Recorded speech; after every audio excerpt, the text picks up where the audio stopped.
Tropa, check mo tong Galaxy Black na ginawa natin. Tignan mo yung kulay ng black.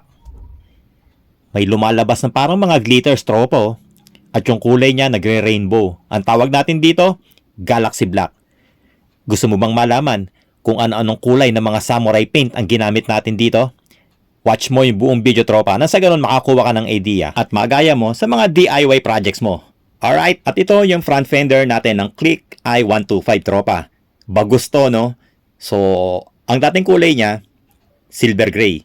So, gagawin natin Galaxy Black yan, tropa. So, ang una natin gagawin dito, lilihahin natin. Number 800, dry sanding lang, tropa, dahil nga, bago pa to. Pero syempre, bago tayo nagliha, nilinis nating mabuti yan, sinabon, na sa ganun, wala maiiwan na dumi at langis. Pagkatapos magliha, nilinis ulit natin. Tapos ngayon naman, nagbubuga na tayo ng primer gray. Ang gamit natin, Surfacer UCH210. At nang matuyo na yung primer natin, kukulayan na natin to. So, ginamitan natin to ng Black 30-109. Ang inilagay natin dito, tropa, 2 to 3 coats. Na sa ganon, saradong-sarado. At saka maganda yung pagkaitim niya. Solid na solid yung kulay. At eto na, tropa, gagamitan natin ang HG77 hologram. So, ganito technique dyan, tropa. Dapat medyo malayo yung buga. Ibig sabihin, halos papaanggihan mo lang ng hologram to. Dapat hindi yan mapupuno ng husto. Huwag mong kakapalan, tropa, dahil pagka kumapal yan, medyo may istorbo yung kulay black niya. Hindi siya magiging solid na black, tropa. So, ganun lang ang technique dito, no? Pag gagawa ng ganitong style, yung Galaxy Effect, miscoat lang ng hologram. So, ayan, tropa, parang pinapaanggihan lang natin. At silipin na muna natin yung ibinuga natin na hologram. So, ganito, yung dapat na magiging effect niyan, tropa. Dapat hindi makapal ang hologram.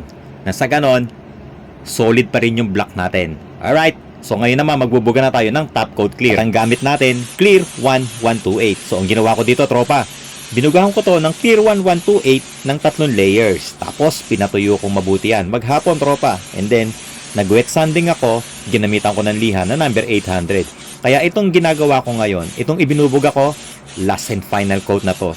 Finishing na to, tropa. Wet application ang ginagawa ko dito. Ibig sabihin, mas maraming clear ang ibinubuga natin. Pero dapat tatansyahin mong mabuti na hindi naman tutulo or luluha. Alright, tropa, tapos na tayo. So, ito na yung Galaxy Black natin. At silipin natin, lapitan natin kung ano yung nasa loob nitong black natin. So, nakita nyo yung parang mga glitters na yan at nagkukulay rainbow siya pag tinamaan ng liwanag.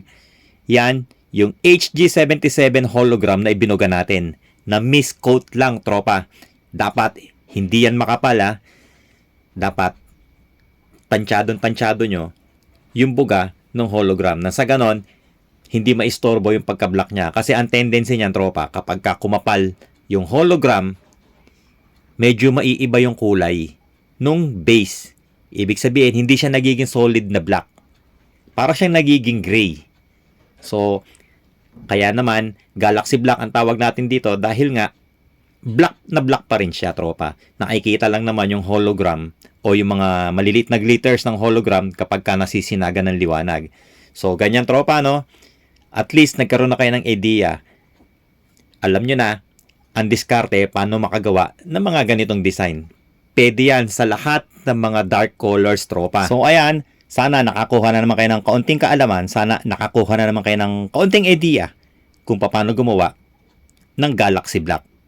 Alright, so again, maraming salamat sa lahat ng sumusuporta sa Scooter Kid. At syempre, big shout out sa Samurai Paint Philippines at sa Posh Motorcycle Shop. So, paano, tropa? Takits na naman next video.